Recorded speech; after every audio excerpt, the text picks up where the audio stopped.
ჰიპერაქტიული ბავშვები, როგორ ვმართოთ ბავშვების რთული ქცევა და რა როლს თამაშობს ამ საკითხში არტთერაპია. ძალიან საინტერესო თემა, დეტალებზე ჩვენი სტუმარი გახლავთ კლინიკური ფსიქოლოგი, კავკასიის გეშტალტ თერაპიის და ოჯახური ფსიქოთერაპიის ინსტიტუტის აღმასრულებელი დირექტორი ბარბარე ჭკუასელი. მადლობა მოგზაინებისათვის. მოგესალმებით. მადლობას გიხდით. ესე იგი, დავიწყოთ საერთოდ ტერმინის განმარტებით, რა არის ზოგადად ჰიპერაქტიურობა, ჰიპერაქტიურობის სინდრომი, რას გულისხმობს, იმიტომ რომ შესაძლოა უბრალოდ აქტიური ადამიანი იყოს და ჰიპერაქტიური გქონოს ამ პირიქით.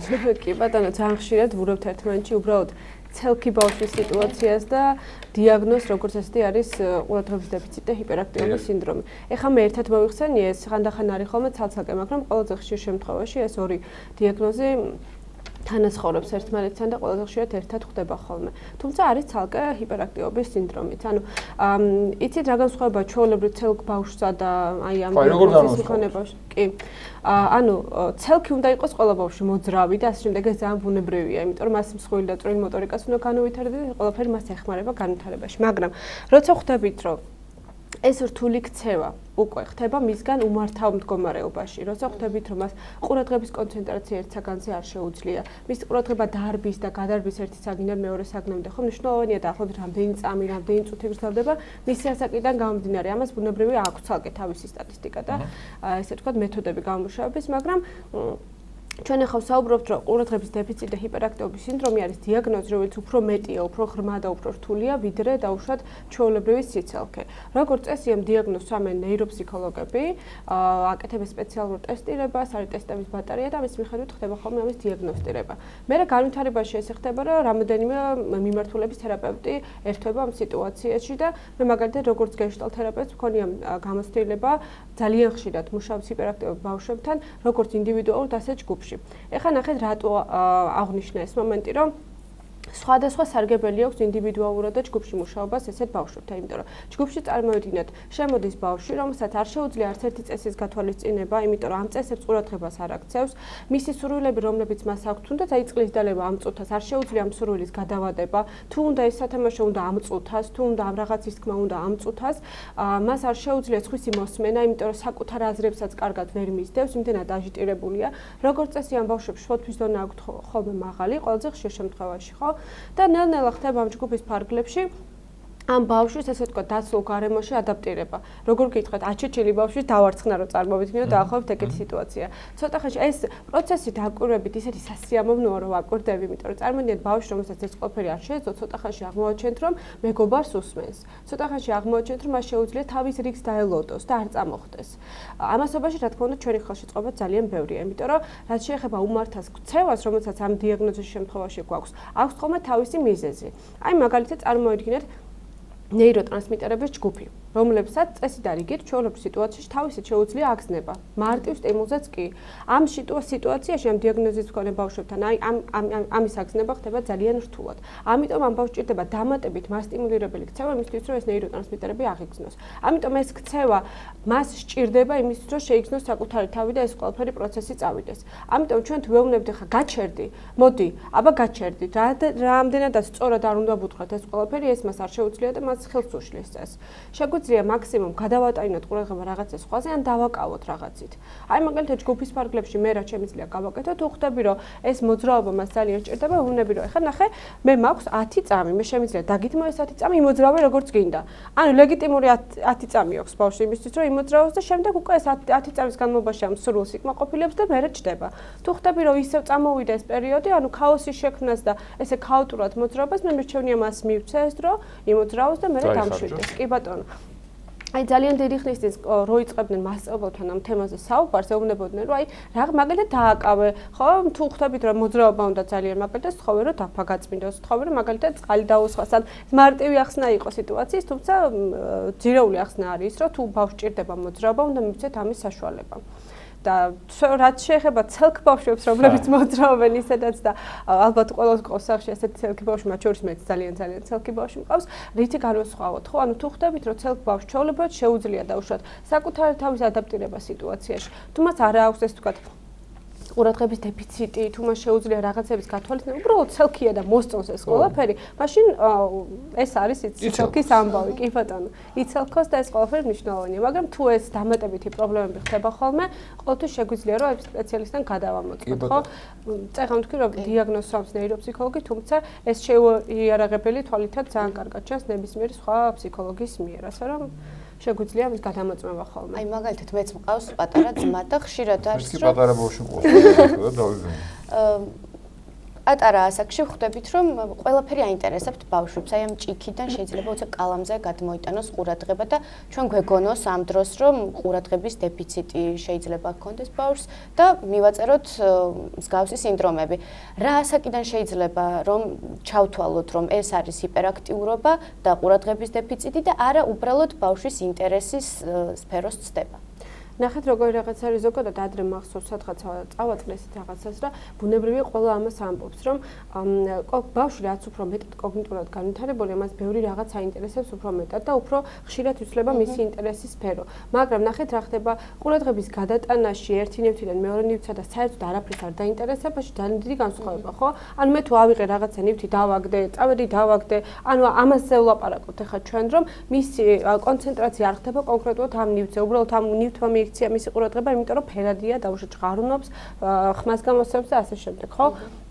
ანუ ეს არის ძირითადი გადამწყვეტი მომენტი, რითაც ჩვენ შეგვიძლია. თუმცა ყოველთვის ანუ ნებისმიერ შემთხვევაში მშობელი ამ დიაგნოზს ვერ დასვამს და უნდა გადაამოწმოს სპეციალისტთან, ხო?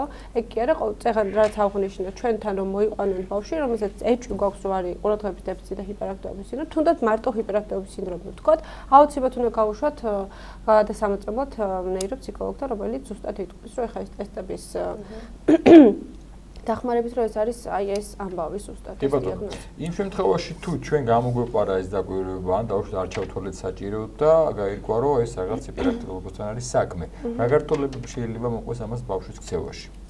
ბავშვის ქცევაში ბუნებრივია წეგან რაც აღნიშნა ეს სკოლის ფარგლებში ხო იმიტომ რომ ბაღის ფარგლებში ეს ნაკლებად ისეთია მტკივნეულია იმიტომ რომ ბაღში ისედაც ბავშვები ბევრს მოძრაობენ სკოლაში მეტი სტრუქტურა სჭირდებათ ხო აი გაკვეთილების ფარგლებში მათ ძალიან უჭირთ ჯდომა მე ნახეთ რა ხდება აი ამ და ყურადღების კონცენტრაცია რაღაც კონკრეტულ საგანზე ან ინფორმაციაზე რომელსაც იღებს მე ნახეთ განვითარებაში ეს ხდება რომ ის იღებს შენიშვნებს აუცილებლად ამისთვის მე ნენელა მოდის იარლიყები რომლებსაც აწებებენ ბავშვები ხო მე რა თქმა უნდა დამოკიდებულება ნეგატიური მასწავლებლის მიმართ და ესე ჯაჭვი არის ხოლმე ძალიან უფრო დიდი და დიდი ამიტომ ჯობია რომ როცა ჩვენ კითხვის ნიშანი გვაქვს ეს გადავამოწმოთ და იქვე დავიწყოთ ამაზე მუშაობა ხო იმიტომ რომ მე ესე წარმომიდგენია და ყოველთვის ესე ვფიქრობ რომ ეს აქტიურად ყოველთვის დარჩება და ეს მასტიმულირებელი ქცევა მას ექნება მაგრამ ეს არ იქნება ესეთი მასშტაბური ხასიათის და არ იქნება მას ესეთი ფორმა რომ დაუშვათ ირგვლივ სოციუმში მას ადაპტირება გაუჭირდეს ბარბარე შეიძლება ბავშვი დაიბადოს უბრალოდ ამ სინდრომით თუ შემდეგ უნვითარდება იცით არის ხო ჩვენ როცა ამაზე მუშაობთ ხოლმე არ ვლაპარაკობთ ეს სინდრომი გენეტიკურია იბადება ბავშვი თუ ასე შემდეგ ამით ჩვილ ბავშვს ამას ვერ ვამჩნევთ შესაბამისად ხო ცოტა მოგვიანებით ფოთვების სახით თუ შეიძლება რომ იყოს ჩვილში და შეიჩინოს. ხო არის მუცელშივე ძალიან აქტიურები. მუცელშივე აქტიურები არიან, მაგრამ ერთ-ერთი ფოთოსთან დაკავშირებით რაც შემიძლია ვთქვა, არის ის, რომ დაუშვათ ჩვილებს ახასიათებ უცებთ კრთომა ან დაუშვათ ძილში ცუდად ძილი, ხო? ეს უფრო ნევროპათოლოგიის სფეროა და მიმართულება ვიდრე ჩვენ, იმიტომ რომ ჩვენ ვიწყებთ დაკვირვებას მას შემდეგ ბავშვში, როცა ის უკვე იწყებს ჩვენთან კონტაქტში შემოსვლას, ხო? სადღაც 3-4 თვის მერე უკვე თვალი კონტაქტი რო იწყება, მერე იწყება ღუღუნი, სადღაც 4-5 თვის მერე ნენელა ჯდომა და ასე შემდეგ, ხო? ანუ ეს ჩვენი სფერო ძირითადად შემოდის აი მიმართულებით თუ ამ დიაგნოსტირებაზე გვაქვს ლაპარაკი აუცილებლად და მე უკვე ან ესეთ პატარა ასაკში არ ვცამე ხოლმე ამ დიაგნოზს ამას სჭირდება ცოტა მეტი დრო და ეხა იწეგან დაგისვით კითხვა რა ასაკი შეიძლება ჩაითვალოს რომ უკვე ჩავთვალოთ რომ ეს ბავშვი არის ჰიპერაქტიული ისეთ არის სადღაც 4-5-6 წლიდან უფრო მეტად შესამჩნევია, იმიტომ რომ მანამდე ცოტა რთული გასარჩევია ეს ქცევა და ყურადღების კონცენტრაცია და ამ შემდეგ ერთმანეთისგან რა. იმიტომ რომ მე რა გამოცდილებაშიც მაქვს ყველაზე ხშირად ჩემთან მოდიან უკვე სკოლაში მისული ბავშვები ამ დიაგნოზის მქონე, იმიტომ რომ მანამდე ეს არ არის ესეთი მტკივნეული თემა და შეიძლება ჩვეულებრივ სიცოცხლეშიც გატარდეს. ამიტომ მშობლის როლიც ალბათ მნიშვნელოვანია ამ პროცესში, იმიტომ რომ ერთია დაუშვათ როცა ფსიქოლოგები ერთვებიან, მაგრამ მშობელი პირველი წყარო ბავშვთან კომუნიკაციის თავისთავად. მშობლის ჩართულობაზე რო ვისაუბროთ, tad ბუნებრივია კომუნიკაციით ფსიქოლოგთან ალბათ და რჩევებით, ხო? იმიტომ რომ ეხლა ბავშვი მივიყვანე და მოვიყვანე თუ მშობელი არ აგზელებს მასთან ამ ურთიერთობას თუ ამ დაკვირვებას თუ ამ თერაპიის რაღაც ნაწილს, ბუნებრივია ალბათ იმ შედეგს ვერ მივიღებ, რაც გვინდა რომ მივიღო. არა, ვერასდროს ვერ მივიღებთ ამ შედეგს და მეცაც გეტყვით, რომ მე ძალიან ხშირად როცა ჩემთან ბავშვი მოყვართ ხოლმე, მხოლოდ მშობელი დამიტოვებია, იმიტომ რომ ხვდები რომ პრობლემები რომლებიც აქვს ბავშვს 90% მშობელთან ურთიერთობის გამო აქვს და მას ვაძლევ რაღაც რეკომენდაციებს, არის ხოლმე რომ მშობელს და ბავშვს ერთად ვიტოვებ, იმიტომ რომ ხვდები რომ მათი კონტაქტი მე უფრო მეტად მჭირდება და მათ შორის გამოკეთებული სიტუაცია არის ხოლმე რომ დავშვათ მხოლოდ რეკომენდაციებით შემოვიფარგლებ მშობლებთან და ვიტოვებ ბავშვს, მაგრამ თუ მშობელი არ ჩაერთო ამ პროცესში, როგორც აი წინაზე თქვენ დამისვით კითხვა, რომ აი დედა თუ მამა ორივე, ხო, ორივე თანაბრად ჩართული თუ არ არის ამ ყველაფერში, წარმოვიდგინეთ, რომ ფსიქოთერაპევტს აქვს ხელფეხი შეკრული, იმიტომ რომ მას აქვს მხოლოდ კვირის განმავლობაში 1:50 წუთი ან 1 საათი და ჩვენ ჯაროსნური ჯოხი ხელში არ გვიჭირავს. თუმცა ჩვენგან ამას მოითხოვენ ხოლმე როგორც წესი. უნდათ რომ ესე ფსიქოლოგმა და მშობლებმა არაფერი. კი, იმიტომ რომ ეს უფრო მარტივი სათქმელია, რომ პრობლემა აქვს ბავშვს და მიდი მოუგვარა ეს პრობლემა ბავშვს, ვიდრე ის აღიარონ, რომ პრობლემა მაქვს მე. რა სტიგმები და სტერეოტიპები არსებობს, მოდი შევთანხმდეთ, იმიტომ რომ ყველა მშობლი გქონდა რა, ჩემი შვილი საუკეთესო და ჩემ შვილს არ ჭირს ეს და ჩემ შვილს არაფერი და ხანდახან თუ თავი რაღაც დაივირმავონ, მოჩვენებიდან თვითცხოვრონ და არ აღიარონ, თუმცა ამაში არაფერ სამარცხვინო არ არის და დასაძრახია ხა ეს. არა, საერთოდ რატო უნდა იყოს რამე სამარცხვინო ბავშვს თუ რამე ჭირდა, მით უმეტეს ეხა ჰიპერაქტიურობა არ არის რაღაცა უკადრისი სენი. არც ერთი სენი არ არის უკადრისი, მაგაზურს მუშაობთ, ხო? სტიგმები ამ არსებობს მაინც ამ ხო, გეთახმებით. ნამდვილად, ხო, იმიტომ რომ გეთახმებით ეს ბოლო პერიოდია, სხვათა შორის შემცირდა ეს ტენდენცია, რომ ახლა ჩემ ბავშვს ფსიქოლოგთან მისაყვანი არაფერი არ ყავს, მაგრამ მაინც შეიმჩნევა ხოლმე, არის რაღაც მომენტები, როცა მშობლები ბრკოლდებიან ამის გამო, რომ ან ამბობენ თავშოთ არ მინდა, რომ რომელიმე ოჯახის წევრს უმალავენ მაგალითად ამ სიტუაციას. კი, არის ხოლმე, მიუხედავად იმისა, რომ მე ვამბობ, რომ აი ოჯახი ბოლომდე უნდა იყოს ჩართული, თავშოთ მე ძალიან დიაგნოზებთან მიწევს ხოლმე შეხება დავუშვათ ძალიან ხშირად მუშაობ ფსიქიატრთან კომბინაციაში, ამიტომ ეს ის დიაგნოზები, რომელთა მთელი ოჯახი უნდა იყოს ჩართული ბოლომდე და გაცნობიერებული უნდა ქონდეთ, რაში არის საქმე, ხო? ხო და აქედან გამომდინარე, ჩართულობა არის ძალიან მნიშვნელოვანი. მე რამოდენიმე кейსი მქონდა ესეთი, რომ უბრალოდ შევწყვიტე ბავშვთან მუშაობა იმის გამო, რომ მშობელმა არ გადაწყვიტა ჩემთან შეთანხმებულად მუშაობა, იმიტომ რომ ყოველ ჯერზე რამდენჯერაც მე შემეძლო ამ ბავშვის მოსმენა, მიდიოდა სახლში და იგივე მეორდებოდა. და მე ვთქვი, რომ ან ჩვენ ვიმუშავებთ წყვილში, ან მე არ ვიმუშავებ საერთოდ, იმიტომ რომ აზრი არ აქვს. იკარგება იმათი დროც, ბავშვის დროც, ჩემი დროც და ამასობაში ვერ გავდივართ ფონს. ვდგავართ ერთ ადგილს ნაყოფთ და ხო, ესე ხდება ხოლმე როგორც წესი რა. მე ყოველ შემთხვევაში ესე მუშაობ და ბუნებრივია ფსიქოთერაპევტებს, მიუხედავად იმისა, რომ შეიძლება ერთ მიმდინარეობაში მუშაობდეთ, მაინც განსხვავებული მუშაობის სტილი გვაქვს. ბარბარე, შეგვიძლია თუ არა რომ ბავშვებს აი თავიანთი მოусვენრობის მართვა ვასწავლოთ რაიმე ხრიკით და არტთერაპია რაში შეიძლება დაგვეხმაროს ამ დროს? იცით არის არტთერაპიას თუ შევეხებით, მე პირველ რიგში მინდა ვთქვა, რომ მე არა ვარ არტთერაპევტი, მაგრამ არტთერაპია არის ჩემი თერაპიის ძალიან დიდი ნაწილი, იმიტომ რომ მე ვარ გეშტალთერაპევტი და გეშტალთერაპია თავის თავში ყველა მიმდინარეობას იღებს როგორც ექსპერიმენტს. ამიტომ ბავშვებთან ჩემი მუშაობის დიდი ნაწილი არის არტთერაპია. ისევე როგორც სხვა რაღაცები, მაგალითად ხაპართერაპია, თამაშთერაპია, სიმბოლდრამა, მითოდრამა და ასე შემდეგ. ეხლა ნახეთ რა ხდება, არტთერაპია ძალიან საინტერესო მეთოდი და მიდგომა, რომელიც ეხმარება ბავშვს საუბრის გარეშე გამოხატოს ყველაფერი, რაც მას აწუხებს, ხო?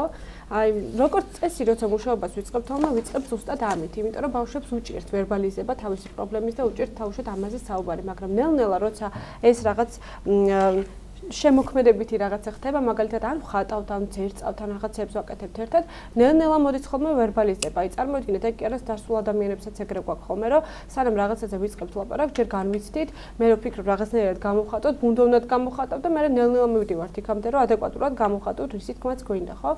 შესაბამისად, ეს არის ბავშვებთან ხოლმე და რაც მთავარია არტის დროს ბავშვები ძალიან დაცულად გრძნობენ თავს, ანუ გარემო იქნება ძალიან პოზიტიური, ძალიან კარგი და მათ ეხმარებათ ის, რომ დავუშვათ ბოლომდე გამოვუშვან რისი თქმაც უნდა და რასაც ვერ ამბობენ და ვერ არქმევენ სახელს, ისიც კი გამოვუშვან, ასე რომ ძალიან კარგი მეთოდი და ძალიან კარგი მიმდინარეობაა ჩემთვის პირადად. და რას ურჩევთ იმ მშობლებს, ვისაც აქვს საშუალება რომ ჩაასვენ ფსიქოლოგები? რა თქმა უნდა არის სიტუაცია, როცა ეს არ აქვს ამას რაღაც აუცილებელი სახე და არის ხოლმე რომ აი იმისთვის რომ უბრალოდ ბავშვმა კარგად იგრძნოს თავი, განსაკუთრებით თინეიჯერობის ასაკში ეს ისეთია რა. მნიშვნელოვანი ამბავია რომ აღვნიშნოთ, რომ ყველა თინეიჯერს ჭირდება სივრცე, სადაც ის რაღაცნაირად საკუთარ თავს გამოხატავს და რაღაცნაირად მას ექნება დაცულობის და კარგი გარემო, ხო? აი თავშოთ თუ აღმოვაჩენთ რომ ბავშვს არ ყავს, აი ესეთი სამეგობრო წრე, თუ აღმოვაჩენთ რომ მას ჩვენთან როგორც მშობელთან საუბარი უჭირს, ან დავუშვათ მას არ აქვს გარემო, სადაც შეუძლია რომ ყველაფერი გამოხატავს, ისი თქმაც უნდა, მაშინ მნიშვნელოვანია ძალიან რომ ფსიქოლოგის როლიც იყოს, დავუშვათ დღის წესრიგში დაყენებული, ხო? იმიტომ რომ ძალიან მნიშვნელოვანია, რომ ბავშვმა ამ დროს საკუთარი თავი არ დაკარგოს და საკუთარი თავი იგრძნოს. დაიწყოს საკუთარი თავის მიღება, იმიტომ რომ ყველაზე ხშირად ამ ასაკში არის უბრალოდ ეს პრობლემა. მიმღებლობის საკუთარი თავის და საკუთარი ემოციების გამოხატვის, ხო? ხო და ამიტომ ნებისმიერ შემთხვევაში ხო როცა მცირედი საჭიროება მაინც იქნება, ერთჯერადი გადამაწვევა ყოველთვის მნიშვნელოვანია. მერე ფსიქოთერაპევტი ზუსტად მაგისთვისაა, რომ თქვას, რომ ეხა სჭირდება ბავშვ თერაპია თუ არ სჭირდება თერაპია. ეს უბრალოდ არის თქვენი ურთიერთობის პრობლემა, როგორც მშობლის და ბავშვის, თუ ეს არის უფრო მეტი. თუ ორივე ერთად და ასე რომ რაღაცა ესეთ ვარაუდს და საკუთარ თავში ამ აზრების და ფიქრების ხარშვა ჯობია მართლა გადავამოწმოთ და მე მივიღოთ გადაწყვეტილება. ისეთი შემთხვევა ქონიათ, რომ ბავშვი იმდენად აქტიური იყო, რომ აი ვერაფრით ვერ დაიმორჩილეთ. და აი რაღაცა მე არც ვცდილობ რომ დავიმორჩილო. არა, დამორჩილება არ გულისხმობ თქვენ რაღაც დაიმონოთ ჭალებით. ამ გულისხმობ რომ აი ეს ჰიპერაქტიულობა ვერ დაუბალანსოთ თუ რაღაც აი ძალიან დიდი დრო დაგჭირებიათ. კი, ძალიან დიდი დრო დამჭირებია, განსაკუთრებით ჯგუფის ფარგლებში. და ინდივიდუალურადაც მქონია და ეხლა მყავს ესეთი 6 წლის ბიჭი, რომელთანაც მუშაობ და მახსოვს მთელი პირველი შეხვედრის ბოლოს მე ვიყავი, როგორც არ ვიცი, მე 40 კილომეტრი მერბინოს ესე დაახლოებით, იმიტომ რომ ყველგან ვიყავით ერთდროულად, რა ვიცი, ჰაერში, კედლებზე, რავი, ყველგან, იმიტომ რომ მე მას გავყევი პირველ შეხვედრაზე და ვცდილობდი რომ უბრალოდ მას დავენახე პირველ შეხვედრაზე, იმიტომ რომ ამ ბავშვის ერთ-ერთი ამბავი არის ზუსტად რომ ყველაფერს საკუთარ თავსაც კარგავს და სხვა საერთოდ ვერ ამჩნევს. და პირველი შეხვედრის ბოლოს ვიპოვეთ ერთმანეთი და დამინახა შემამჩნია მოვახერხე ამის გაკეთება. ამის მერე უკვე გვაქვს შეთანხმებული ურთიერთობა მაგალითად ერთ თხოვნას მე მისას ვითვალისწინებ, თუნდაც ეს იყოს ოთახში ფეხბურთის თამაში. და მეორე თხოვნა უკვე ჩემია და მე ამ კონსტრუქციას ვთავაზობ ხოლმე, რომელიც ხო.